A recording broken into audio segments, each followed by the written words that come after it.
Então, vamos iniciar aqui mais uma aula de história introdutória, né, sobre o tema. A proposta hoje, uma aula de apresentação, né? A proposta aqui é justamente a gente analisarmos hoje, né, algumas questões que caíram em provas do CHQO, tá?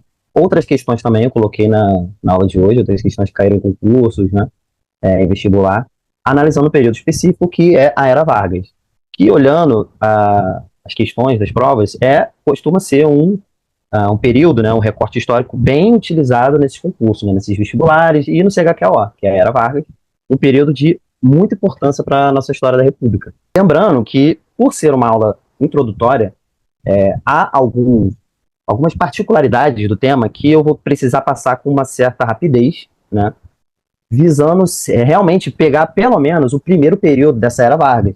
A Era Vargas ela é compreendida de 1930 a 1945, né, o primeiro período dele, e depois tem o outro período que é o período que ele é eleito, né, realmente, ele ganha umas eleições, que é um segundo período lá depois do presidente Dutra, né.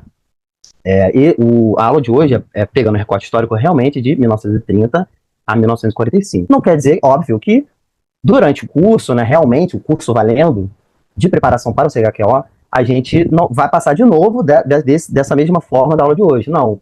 As outras aulas eu vou destrinchar, vou pegar as particularidades, realmente falar sobre o tema de forma mais particular, né, visando realmente uma melhor preparação do candidato, do aluno. Iniciando já com uma questão, a primeira questão aqui que eu peguei de 2023, né, o curso de 2023.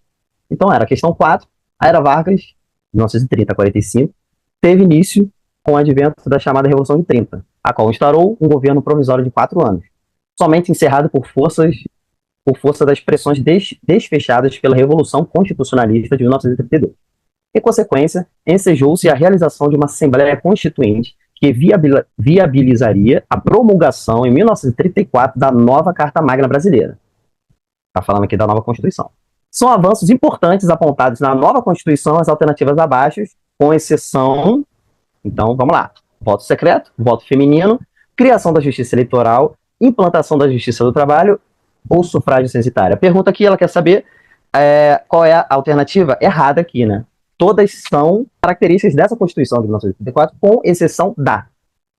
A partir dessa questão, então, vamos começar a nossa aula, para no final dela a gente conseguir resolver, e outras também, né, falando mais sobre o meio político, o meio social do período. É claro que quem tem um pouco de conhecimento sobre as constituições, a história das nossas constituições, né, que são várias, já sabe matar essa questão aqui de primeira, de cara, porque ela realmente, ela salta aos olhos, né, mas vamos continuar aqui. Falando da bibliografia, da disciplina, ou seja, da história do Brasil, que eu vou trabalhar no curso, não sobre o assunto de hoje especificamente, mas as duas bibliografias principais que eu utilizo é a do edital do curso, tá? História Global, Gilberto Cotrim, e História Geral do Brasil, de José Alves de Freitas Neto, são as duas referências que eles utilizam para a disciplina. Isso aqui é muito importante a gente estudar dessa forma, porque é daqui que eles tiram, primeiramente, os assuntos para fazer as questões. Não tem que estar na referência bibliográfica mencionada no edital. E como todo professor de história, a gente sempre utiliza uma referência complementar. Eu, falando sobre história realmente a partir do século XIX para cá, que é compreendido entre muitos historiadores, que é a partir daí que realmente há uma ideia de Brasil-nação, né, com a vinda da família real para cá, com a independência do Brasil em 1822. Então, existe uma coletânea de livros, são 5 volumes, que é a História do Brasil-nação, né, e cada volume é coordenado por um historiador.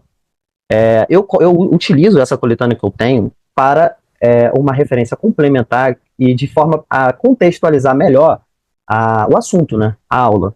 Então, eu, como referência primária, pego esses 2 livros da referência bibliográfica principal do edital, Gilberto Cotrim e José Alves de Freitas Neto, e como bibliografia complementar, pego a História do Brasil-nação, uma coletânea de 5 livros, e utilizo ela para melhor exemplificar, contextualizar o assunto.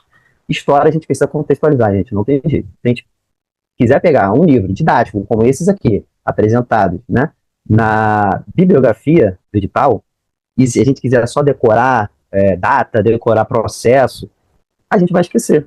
A gente vai se confundir com o enunciado da questão, né, e a gente vai errar questões que você acertaria facilmente se você entender o contexto todo do recorte histórico, entender o processo, o processo histórico, econômico, o processo social que se desenvolveu a partir daquele período específico. Tem coisa que não vai sair mais da sua cabeça. Então, partindo da referência bibliográfica, já explicada, né, que eu utilizo em toda a disciplina de História do Brasil, eu começo a minha aula sobre justamente a Era Vargas, para a gente matar aquela questão e outra. Então, vamos lá. Era Vargas, período entre 1930 e 45, esse é o primeiro período da Era Vargas, tá? Quando Getúlio Vargas governou o Brasil, com destaque para 3 fases distintas. De 1930 a 1945, a história, né, divide essa parte em 3 fases distintas. Governo provisório, que é de 30 a 34, governo constitucional, de 34 a 37, e o Estado Novo, ou ditadura de Vargas, que é de 1937 a 1945. Getúlio Vargas ficou no poder de 1930 a 45, porém, de 30 a 45, de 3 formas distintas. Em governo provisório, em governo constitucional e o Estado Novo, ou ditadura de Vargas, de 1937 a 45. Então, vamos lá. Entrando no poder, obviamente, com um golpe de Estado, né? Antes de Vargas, existia um presidente chamado Washington Luiz, é o presidente que aparece na imagem do slide, né? É esse camarada aqui, Washington Luiz.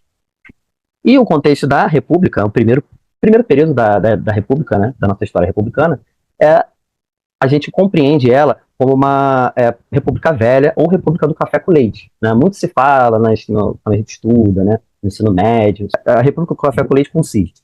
Ela consiste numa política chamada Política dos Governadores, da época, que era uma aliança, tá, entre governadores e o poder executivo federal, ou seja, a presidência da República. Tá? Como era feito? Por que dessa aliança? Os governadores, né, dos estados do Brasil, eles ajudavam a eleger deputados e senadores que iam apoiar o presidente, tá? As câmaras, né? Para ele conseguir passar o que ele quisesse em relação a leis, né? Qualquer tipo de projeto que ele quisesse, ele ia ter um apoio da maioria da Câmara. Para isso, ele pedia para os governadores, para ajudar ele a eleger esses deputados e senadores. Em troca, ele liberaria mais verbas para os estados que ajudassem ele, né? Ia liberar funções, empregos, cargos específicos para apadrinhados desses governadores. Então era realmente uma política de toma lá da cá, chamada da época de política dos governadores. Esses governadores, eles conseguiam eleger realmente porque existiam currais eleitorais na época. O voto, ele não era secreto, ele era aberto, né? E esses governadores, eles eram apoiados em seus estados por coronéis que eram grandes proprietários de terra, grandes proprietários rurais, né? Barões do café, que tinham centenas de apadrinhados. Esses apadrinhados, eles votavam nos coronéis em que o coronel indicasse, que o deputado ou o senador que ele indicasse. Então, realmente, existia currais eleitorais sob influência, né, dos coronéis, com o apoio dos governadores, ajudando a eleger deputados, senadores para a presidência da República e propriamente para o próprio presidente ser eleito também. Tá?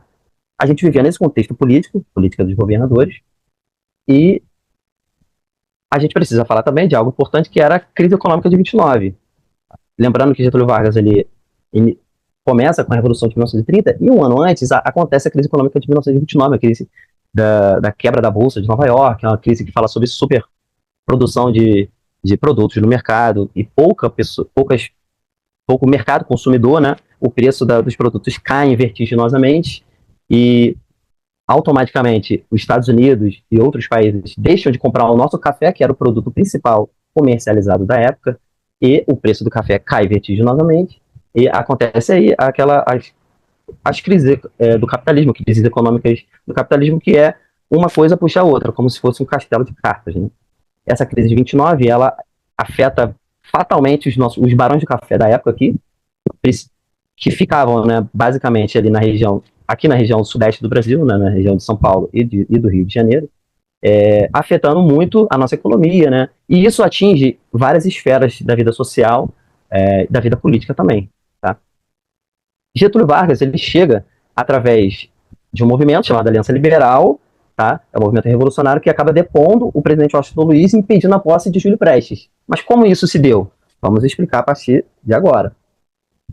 Eu falei para vocês sobre a aliança dessa política dos governadores. quem liderava essa aliança da política dos governadores junto à presidência da República eram dois partidos, basicamente. O Partido Republicano Paulista e o Partido Republicano Mineiro.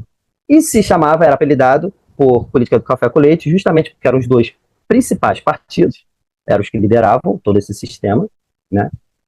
E São Paulo, ele produzia, era o maior produtor de café, tem os barões do café lá na época, e Minas Gerais, além de ser o segundo maior produtor de café da época, ele também produzia bastante leite, né? Em relação à exportação do Brasil. Então, foi apelidado como política do café com leite, na República do Café com Leite. Por quê? Esses dois partidos, eles se alternavam no poder na presidência da República. Então, em uma eleição, o PRP apoiava, na verdade, um candidato do PRM, Partido Republicano Mineiro. Era uma combinação, né, um acordo entre os partidos. As oligarquias mais fortes eram as de Minas e São Paulo. Na outra eleição, na próxima eleição, o Partido Republicano Mineiro tinha que apoiar um candidato do Partido Republicano Paulista. Isso não quer dizer que todas as eleições havia um consenso. Algumas eleições aconteciam alguns problemas e tal, mas basicamente, nesse período todo, a gente está falando de mais de 30 anos, se a gente colocar os primeiros 2 governos que foram militares da República, dá basicamente 30 anos de política da política dos governadores, né, que começou, se eu não me engano, com o segundo presidente civil, Epitácio Pessoa. Só que, nas eleições de 1929, não houve um consenso entre o PRP, o Partido Republicano Paulista, e o Partido Republicano Mineiro. O Partido Republicano Paulista, nessas eleições de 29, deveria indicar um candidato mineiro. Não indicou. O Washington Luiz preferiu indicar Júlio Prestes, que era um candidato do PRP. Isso irritou bastante o governador de Minas Gerais e os barões de café, grandes, né, proprietários de Minas Gerais. Não houve um consenso, ele realmente indicou Júlio Prestes como próximo presidente da República, né, para as eleições, e o PRM decidiu, então, embarcar um novo apoio, um apoio das oligarquias dissidentes, né. Criada assim a Aliança Liberal. Oligarquias dissidentes, eu falo sobre outros grupos de dominância, de pequenos proprietários, né? Também grandes proprietários, só que não tanto influência como os barões de café da época. Estou falando de produtores de açúcar, de borracha, né? Então, eles fecham uma aliança política para indicar um candidato para enfrentar Júlio Prestes nas eleições, para ser o próximo presidente. É criada a Aliança Liberal, foi um agrupamento político que reunia líderes do Rio Grande do Sul, Minas Gerais e da Paraíba. Rio Grande do Sul, com um governador chamado Getúlio Vargas, que foi o candidato apoiado por eles. Tá? E o vice-presidente, João Pessoa, que era o governador da Paraíba. Eles traziam como reformas uma série de novidades em relação ao trato político da época, que era a instituição do voto secreto. Eles tinham como uma base acabar com essas fraudes eleitorais que existia, que era dominância dos coronéis, né, que eu já expliquei aqui de forma realmente sucinta. Criação de algumas leis trabalhistas, a regulamentação do trabalho dos adolescentes e das mulheres, direito de férias, eles traziam algumas pautas trabalhistas, incentivo à produção industrial, que não havia ainda no Brasil um incentivo à produção industrial partindo de uma política de Estado, né? Nessa aliança liberal, além de entrar esses políticos de Rio Grande do Sul, Minas Gerais e Paraíba, entraram também muitos militares que participaram do tenentismo, lá da década de 1920. Esses militares nunca foram a favor, nunca estiveram do lado dessa República Velha, dessa política dos governadores, né? Eles chamavam de federalismo, separação do Brasil, apoiavam mais uma unificação do Brasil politicamente, um Estado mais forte, né? Era contra essas fraudes eleitorais, enfim. E essa aliança liberal, tendo todo esse pessoal contrário à candidatura do Partido Republicano Paulista, veio em peso para vencer as eleições. Porém, as eleições foram vencidas por Júlio Prestes. Getúlio Vargas perdeu as eleições. Não tinha como concorrer ao poder e influência dos barões de café de São Paulo e os seus currais eleitorais. Claro que houve fraudes, né, mas venceu Júlio Prestes. Getúlio Vargas assume a sua derrota, né, nas eleições. Porém, as oligarquias dissidentes, as oligarquias de Minas Gerais, né, os barões de café de Minas, os jovens, os tenentes que participaram do tenentismo, né, militares que participaram do tenentismo, não aceitaram de jeito nenhum. E com suas influências, principalmente a dos militares que estavam envolvidos, né, na Aliança Liberal, pegaram em armas e depuseram o presidente Washington Luiz antes da posse de Júlio Prestes, tá? Em 1930. Consequências disso tudo foi o fim da Primeira República e o início do governo provisório de Vargas. Aí a gente fala sobre realmente a Revolução de 30, que depõe o presidente Washington Luiz, e aí começa o período chamado de governo provisório. Já estamos falando de Era Vargas a partir daí, tá? Só que ele não é assim, de cara não se faz uma constituição, né? E é tudo certinho, não. Começa assim um governo provisório. As medidas iniciais, primeiro, suspende a Constituição de 1891, a nossa primeira Constituição republicana. Fechamento dos órgãos do poder legislativo, o Congresso Nacional, Assembleias Legislativas e câmaras municipais são fechadas, né? E há uma centralização do poder e intervenção nos estados. Getúlio Vargas indica interventores nos estados para poder governar, óbvio, com a sua própria influência, né? Nomeando, assim, interventores federais. Cria ministérios, funda ministérios para as áreas do trabalho, indústria, comércio, impulsionando a industrialização e as políticas trabalhistas, né? Realmente era pauta da Aliança Liberal e realmente se fundamentou toda essa pauta deles de criação realmente de uma política de Estado incentivando a indústria, né? E medidas para criar realmente leis trabalhistas, criando o Ministério do Trabalho, Indústria e Comércio, impulsionando assim a industrialização. Tá? Porém, ele não escreve uma nova Constituição, fica em governo provisório. Fica em um governo onde Getúlio Vargas era o chefe da nação, né? Não havia mais Câmara Legislativa, e ficava aí a promessa de fazer uma Constituinte, que não se realizava. Os grandes proprietários de terras de São Paulo, descontentes com essa situação toda que aconteceu, né?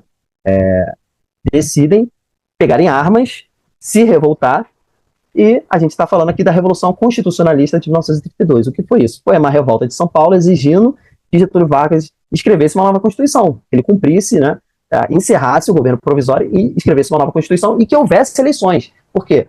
Para esses barões do café de São Paulo, eles estavam convictos, né, eles acreditavam que venceriam as próximas eleições, voltariam ao poder com uma Constituição feita e eleições marcadas, né? Essa Revolução Constitucionalista foi basicamente uma guerra civil mesmo. Colocaram trincheiras pelas ruas de São Paulo, combateram o exército, só que o exército agora estava mais organizado, em maior número, e Getúlio Vargas acabou com a revolta de São Paulo. Acabou com a revolta, utilizou pela primeira vez, inclusive, alguns aviões para acabar com os rebeldes.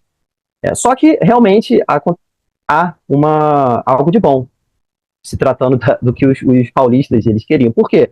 Forçou realmente Getúlio Vargas a convocar uma Assembleia Constituinte em 1933. E aí ele, junto com essa Assembleia Constituinte, uma Constituição, que é a Constituição de 1934. Né? Aí encerra-se o governo provisório de Vargas, de 30, e vai até 34. Por quê? A partir de 34 nós temos uma Constituição. Aí começa, sim, o governo constitucional. Tá? Essa Constituição, o que ela tem diferente? Né? Introduz pela primeira vez um voto secreto, realmente, que era a pauta lá do começo, lá das eleições de 1929, pauta da Aliança Liberal, realmente introduz o voto secreto para disseminar um pouco a influência dos coronéis, né? O voto feminino, pela primeira vez, entra em pauta na Constituição, ele é aprovado, entra na Constituição, voto feminino. Antes, quem votava, né? Eram homens, mulheres não votavam, homens a partir de 21 anos, alfabetizados, tá? Isso contava com nem 10% da população do Brasil. A partir da Constituição de 1934, ela acrescenta o voto feminino, tá? Porém, ainda excluía os analfabetos, ok? Óbvio também que, antes disso, a Constituição de 1891, ela também já tinha extinguido o voto censitário. O voto censitário é quem votava, só podia votar quem tinha um certo tipo de renda, né? Deveria ter uma renda mínima para poder votar. Isso já tinha acabado já em 1934, continuou não tendo voto censitário. Porém, acrescentou coisas novas, que é o voto secreto, o voto feminino, direitos trabalhistas, né? E direitos trabalhistas, uma justiça trabalhista, né? E uma justiça eleitoral independente, tá? Direitos trabalhistas, a gente está falando de quê? Criação de leis que garantiam salário mínimo, jornada de trabalho de 8 horas, regulamentação do trabalho feminino e infantil, tudo isso partiu da Constituição de 1934. A gente está falando aqui de uma Constituição que liberou partidos para funcionar, né? A partir daí, a gente está falando de uma década de 30 no mundo, né? O Brasil está inserido no mundo, então a gente tinha aqui um partido também de orientação fascista, né? Bem se inspirando mesmo no fascismo italiano, que foi a AIB, a Ação Integralista Brasileira, e a gente tinha também um partido mais à esquerda, que era a Aliança Nacional Libertadora. Nessa Aliança Nacional Libertadora entravam os partidos comunistas, os anarquistas, né? Com realmente representação popular, haviam marchas nas ruas, né? A AIB, que era de inspiração fascista, eles se cumprimentaram falando Anauê um pro outro, e eles estavam querendo angariar votos para as próximas eleições, né? Marcadas para 1937, quer dizer, marcadas para 1938. Isso, eu coloquei aqui, a polarização política, a gente já via aqui, bem forte, né? Representando a extrema-direita e a esquerda, tá? Nesse governo constitucional. Ele vai só até 1937, de 1934 a 1937. O que ocorre em 1937? Vargas, ele rasga a própria Constituição, feita em 1934. Por quê? Ele dá o golpe de Estado Novo, né? Um ano antes das eleições, ele iria governar até 1938, o golpe do Estado Novo. Por que ele faz isso? Sob que desculpa, né, que ele usou para isso? Qual o motivo? Um plano que falava sobre uma suposta ameaça comunista que havia no Brasil, a qualquer momento, para dar um golpe de Estado no Brasil e colocar os comunistas no poder. Então, esse plano Corren, para evitar que isso acontecesse, esse plano dizia isso, né, um plano de estudo, dizendo, embasado e tal, dizendo que isso ia ocorrer. Para evitar isso, Vargas daria um autogolpe, né, restringindo a liberdade política e garantindo que o Brasil não viraria um Brasil com uma política comunista, né, um Brasil comunista, em 1937. Esse plano, ele era fraudado, tá? Foi um artifício de Vargas, uma desculpa mesmo de Vargas para realmente tomar o poder. Não existia um plano comunista em 1937 para tomar o Brasil. Houve um levante comunista em 1935.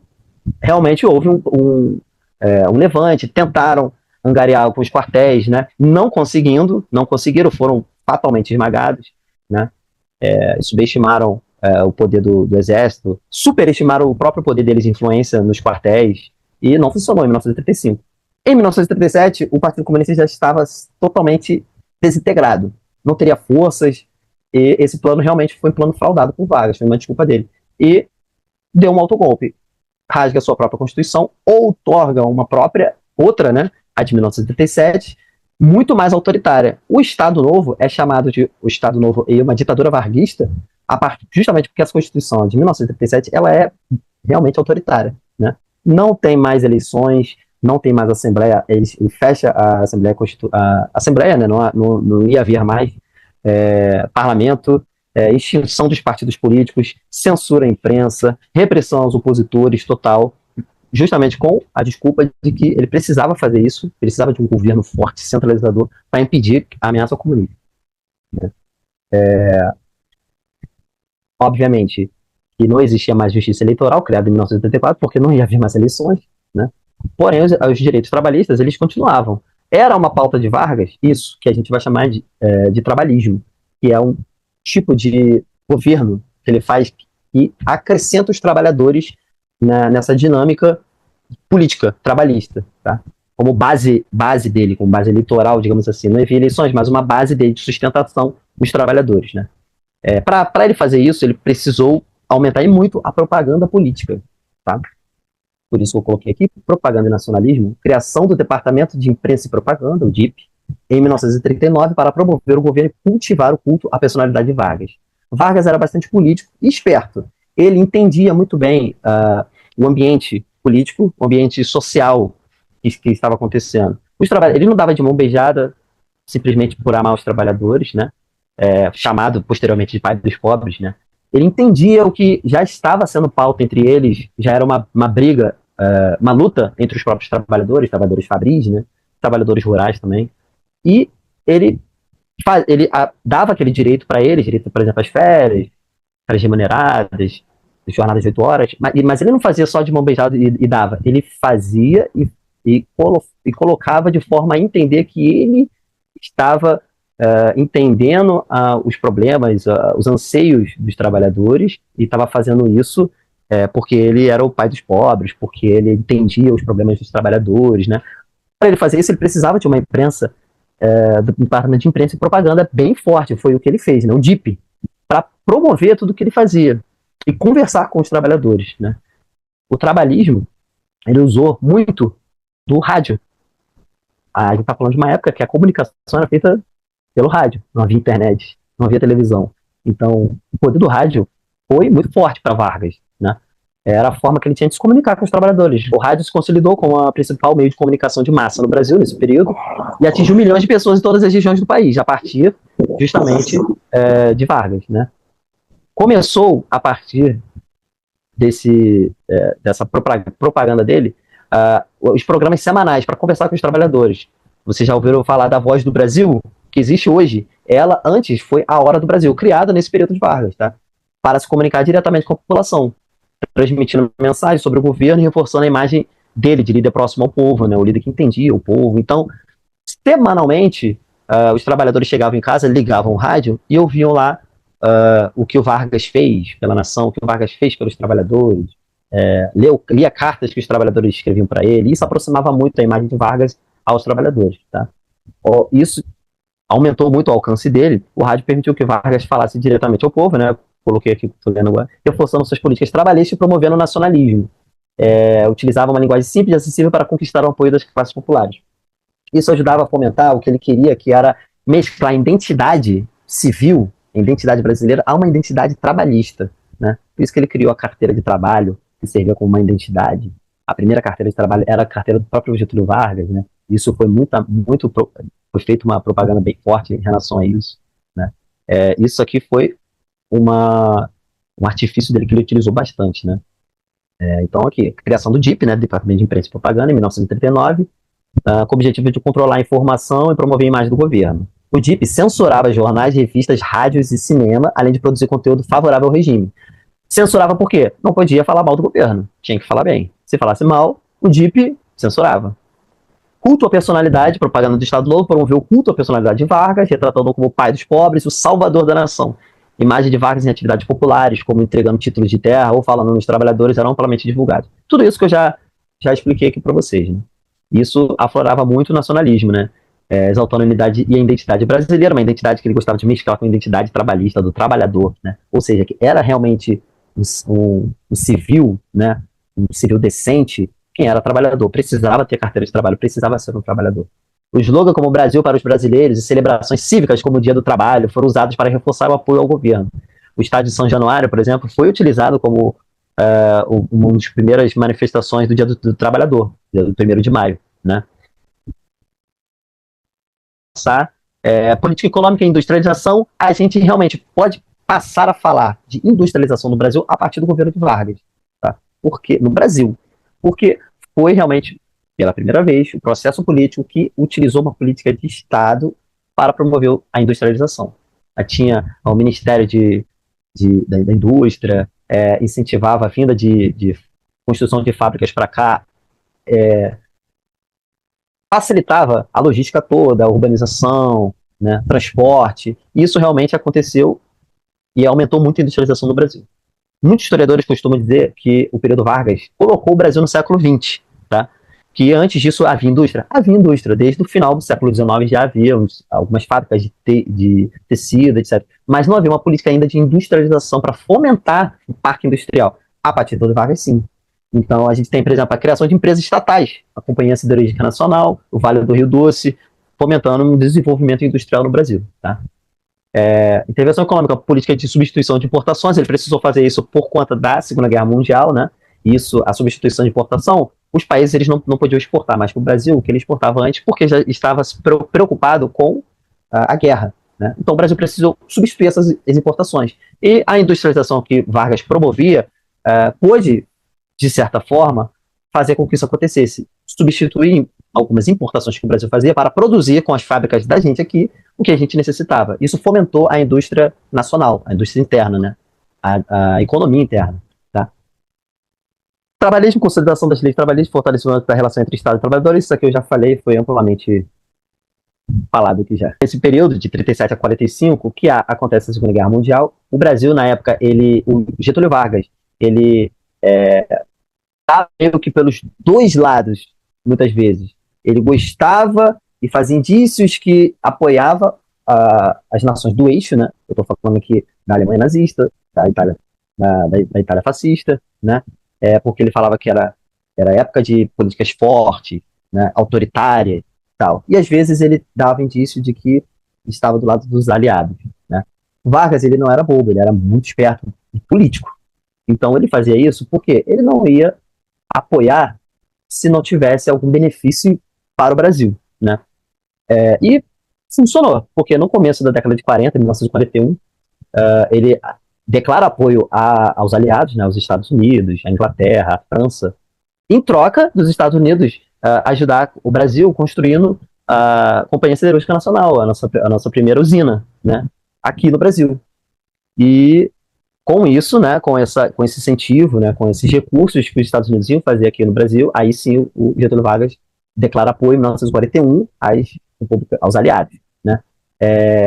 Entretanto, em 1942, ele declara guerra ao eixo, entrando na guerra mesmo, enviando tropas para a Europa, no teatro de operações da Europa, porque alguns navios nossos foram torpedeados no oceano, né, no mar, e aconteceu uma aclamação popular muito forte para que as pessoas, o povo ficou injuriado e ele precisava entrar na guerra a partir daí. Mas o principal dele, ele fez isso tudo, esse jogo político, para não se aliar rapidamente a nenhum dos dois, para ter um benefício próprio para o Brasil, e funcionou. Tá? Consequências, o apoio aos aliados gerou pressão interna e externa para a democratização do país. Por que isso? No final da Segunda Guerra Mundial, em 1945, a Força Expedicionária Brasileira, os brasileiros enviados para a guerra, eles retornam ao Brasil. Retornando ao Brasil, aqui já o ambiente social e político já muda. Já muda para Vargas, né, do seu governo. Por quê? Era a época agora de governos abertos, democracias abertas, eleições, né? A gente está falando de tropas que combateram estados, ditaduras, né? Ditaduras na Alemanha, ditaduras na Itália, governos centralizadores, e voltando para o Brasil, onde não havia eleições, onde havia um ditador, Getúlio Vargas. Então começa-se a haver uma pressão para Getúlio abrir o processo político novamente, diante disso tudo, né? A pressão não só do Brasil, mas estou falando de uma pressão mundial. O ambiente muda, né? O ambiente político, o ambiente muda. Getúlio Vargas não era bobo, percebeu isso, né? Ele percebia muito, trabalhava muito com o que acontecia em volta dele e tomava uma posição antes que tomassem a posição contra ele, né? Ou seja, antes que tirassem ele do poder através de um golpe. Então, ele abre o processo político, vai haver eleições. A pressão pela redemocratização, que eu falei, né? Então ele abre eleições, vai haver eleições, pode haver partidos, a partir daí a gente fala aqui agora de uma convocação de eleições e partidos como a União Democrática Nacional, o UDN, né? Partido Social Democrático, PSD, Partido Trabalhista Brasileiro, PTB. Começa a haver alguns partidos, porque estava havendo a pressão e Vargas prometeu que ia abrir o processo político, ia haver eleições para o próximo presidente, tá? Ele esperto, ele já, com a influência que ele tinha, ele já cria dois partidos com a tutela dele, o PSD e o PTB. Partido Social Democrático, o PSD, um pouco mais centralizado. Tinha a política varguista, mais centralizada. E o Partido Trabalhista Brasileiro, um pouco mais para a esquerda, um pouco mais radical, digamos assim, não de esquerda. Eu diria um pouco mais radical em relação às pautas trabalhistas de Getúlio Vargas. Tá? É criado também o Partido Comunista Brasileiro, né? Já havia criado, mas ele entra na legalidade. E eu já falei dela, para repetir, a União Democrática Nacional, UDN, ela passa a existir também, em prol de concorrer às eleições. Ela era o partido dos conservadores, tá? E opositores de Vargas, aqueles que queriam tirar Vargas de qualquer jeito do poder. Tá? Eram os que estavam na União Democrática Nacional, UDN. Pessoal de classe média alta, né? Da sociedade, das cidades, que basicamente compunham esse partido. Tá? As eleições, elas são vencidas. Quem concorre às eleições? O general Eurico Gaspar Dutra, pelo PSD e PTB. Os dois partidos elegem um. Esse general, ele ia ter o apoio de Vargas, já que o PSD e o PTB eram partidos sob a tutela do próprio Vargas. E o brigadeiro Eduardo Gomes, da UDN, né? Também havia o engenheiro Iedo Fiuza, do PCB, Partido Comunista Brasileiro. Quem estava mais na briga era o general Eurico Gaspar Dutra e o brigadeiro Eduardo Gomes. Automaticamente, Vargas começa, através da sua influência com os trabalhadores, a abrir um movimento chamado de queremismo, que era o quê? Os próprios trabalhadores dizendo que queriam Getúlio. Nós queremos que Getúlio continue, né, no poder. Ou seja, ele meio que abre o processo político, mas ao mesmo tempo, com a mão direita abre o processo político, né? Não, calma, vocês querem redemocratização, vou dar. Mas com a mão esquerda, ele já trabalhava para permanecer no poder, mesmo assim, através do movimento queremista, né? Trabalhadores passam a fomentar isso, ir para as ruas, fazer passeata, dizer, nós queremos Getúlio, nós queremos que continue o baixinho, o gaúcho Getúlio Vargas, né? Só que os opositores percebem isso e não iam parar, não iam, dessa vez Vargas não vai continuar no poder. Percebendo isso, eles dão um golpe em Getúlio, né? Vão lá e força ele a renunciar. Ele não teve jeito, precisou fazer a renúncia, né? O presidente da República, até haver as eleições, passa a ser José Linhares, que era o presidente do Supremo Tribunal Federal na época. Lembrando que não havia assembleia, porque nessa situação, como o Getúlio não tinha vice-presidente e não havia assembleia para ser o presidente da Câmara, tinha que ser o presidente do Supremo, e ele passou a ser o presidente da República até haver as eleições, tá? E assim encerra eleições. O vitorioso das eleições é o general Gaspar Dutra, por apoio de Getúlio Vargas, né? Mas isso aí é outra aula, é outro processo que a gente fala. Transformações sociais, consolidação dos direitos trabalhistas, né? E fortalecimento de uma identidade nacional, é o legado da era Vargas. Industrialização, já falei para vocês aqui, fundação das bases da industrialização brasileira. A partir daí, abre-se uma polarização política muito forte na primeira metade do século XX para a segunda metade, que é o trabalhismo e aqueles que eram contra o trabalhismo. Há um legado que Getúlio Vargas criou tão forte que depois dele e alguns outros presidentes, eles eram caracterizados como trabalhistas ou como varguistas, né? E automaticamente havia uma forte oposição a eles. Então a polarização política forte no século XX a partir daí, a partir do legado de Vargas. Indo para o final da nossa aula, a gente volta à nossa questão que eu já falei aqui, né? A era Vargas, de 30 e 45, teve início com o advento da chamada Revolução de 30, a qual instaurou um governo provisório de 4 anos, somente encerrado por força das expressões desfechadas pela Revolução Constitucionalista de 1932. Em consequência, ensejou-se a realização de uma Assembleia Constituinte, né, em 1933, que viabilizaria a promulgação em 1934 da nova Carta Magna Brasileira, encerrando o governo provisório, né? São avanços importantes apontados na nova Constituição, as alternativas abaixo, com exceção o voto secreto, voto feminino, criação da justiça eleitoral, implantação da justiça do trabalho, sufrágio censitário. Essa alternativa aqui, fatalmente, ele está querendo aqui, é a exceção, né? Ou seja, aquela que não faz parte da Constituição de 1984. Voto secreto, a gente já viu que sim, foi a implementação da Constituição. O voto feminino, também. Criação de uma justiça eleitoral, implantação da justiça do trabalho, também foram. Fatalmente, é o sufrágio censitário. Não havia eleições, não estava previsto na Constituição de 34, eleições que os eleitores deveriam ter um certo padrão de renda para poder votar. Então, a letra E, sufrágio censitário. Essa questão aqui. Outra questão sobre a era Vargas, está falando da Universidade Federal do Rio Grande do Sul, analisa as seguintes afirmativas referentes ao Estado Novo. Está falando do Estado Novo de 1937 e 45. Os dois principais partidos políticos existentes no período do Estado Novo eram a AIB, a Ação Integralista Brasileira, e a ANL, a Aliança Nacional Libertadora. 2. O pretexto utilizado por Vargas para o desfecho do golpe de Estado de 37 foi o Plano Cohen, documento forjado que denunciava um suposto movimento revolucionário comunista. Ok. 3. Durante o Estado Novo, a política externa brasileira oscilou entre a Alemanha nazista e os Estados Unidos, aliando-se a este último país no princípio da década de 1940. Aqui, das 3 alternativas, somente a 1 não está correta. Por quê? Não, mas já havia a AIB na época e a ANL. Sim, havia. Só que ele está falando aqui do Estado Novo, de 1937 e 45. Em 1937, há o golpe de Estado Novo de Vargas. E ele encerra os partidos políticos. Não havia mais partidos políticos. Não ia haver mais eleições. Então, não havia mais partidos políticos existentes no período de Estado Novo. Eles estavam na ilegalidade. Então, não havia os dois principais. A alternativa 1 está errada. A 2 está correta, tá? O pretexto foi o Plano Cohen. E, durante o Estado Novo, a política externa oscilou, sim, entre a Alemanha nazista e os Estados Unidos, em prol de benefícios de um dos dois. Acabou sendo os Estados Unidos. Quais estão corretas? É a alternativa D, apenas 2 e 3. Mais uma do curso do CHQAO 2023, a destacada participação brasileira na Segunda Guerra Mundial, 39 a 45, ao lado das forças, a Segunda Guerra Mundial que foi nesse período, tá? 39 a 45. Ao lado das forças aliadas e sua vitória contra o eixo nazifascista, aguçou a contradição da existência em território pátrio da ditadura do Estado Novo, 37 a 45.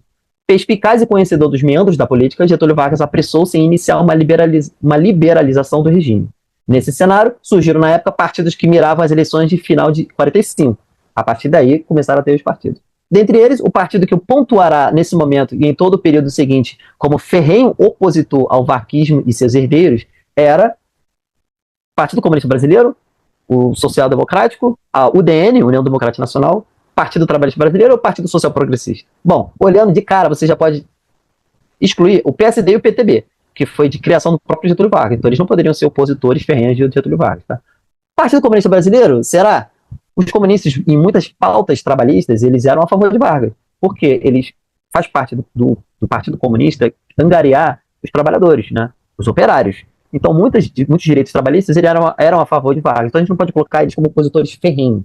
Agora, a UDN, sim. Lembra que eu falei? A UDN, ela sempre vinha como... Era organizada pelos opositores de Vargas. Classe média alta, que eram opositores de Vargas e passaram a ser opositores de Vargas durante o resto dos anos. Tá? Não só do Vargas, mas do varguismo em outras eleições. Resposta certa é a letra C, União Democrática Nacional, UDN.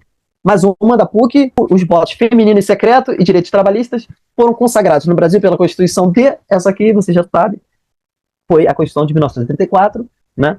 A resposta certa, a letra C. O Estado Novo, de 37 a 45, de novo falando sobre a ditadura varguista, marcou um período de progresso econômico e repressão política. Assinale a alternativa correta relativamente a este período. Vamos lá, de 37 a 45, adquiriu na Inglaterra numerosos navios de guerra, encouraçados, cruzadores, porta-aviões, marcando o reaparelhamento da marinha.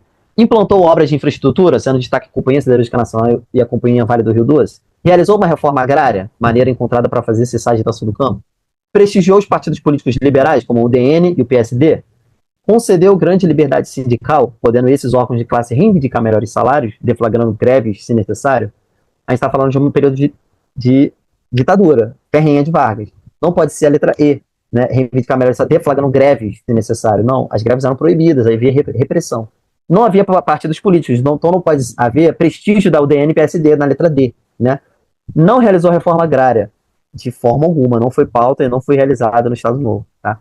E não é a letra A, não adquiriu na Inglaterra numerosos navios, foi a letra B, como eu já falei, implantou obras de infraestrutura, sendo destaque a Companhia Siderúrgica Nacional e a Companhia Vale do Rio Doce. Resposta certa, letra B de Bravo.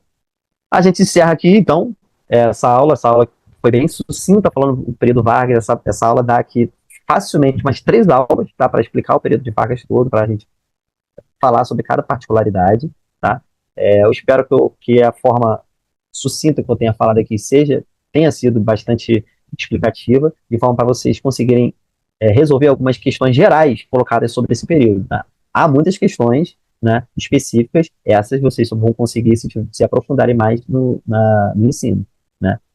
Fechando com a gente, estando aqui no curso, você vai estar estudando comigo aqui muito esse período, Vargas, e você vai conseguir sim resolver essas questões também.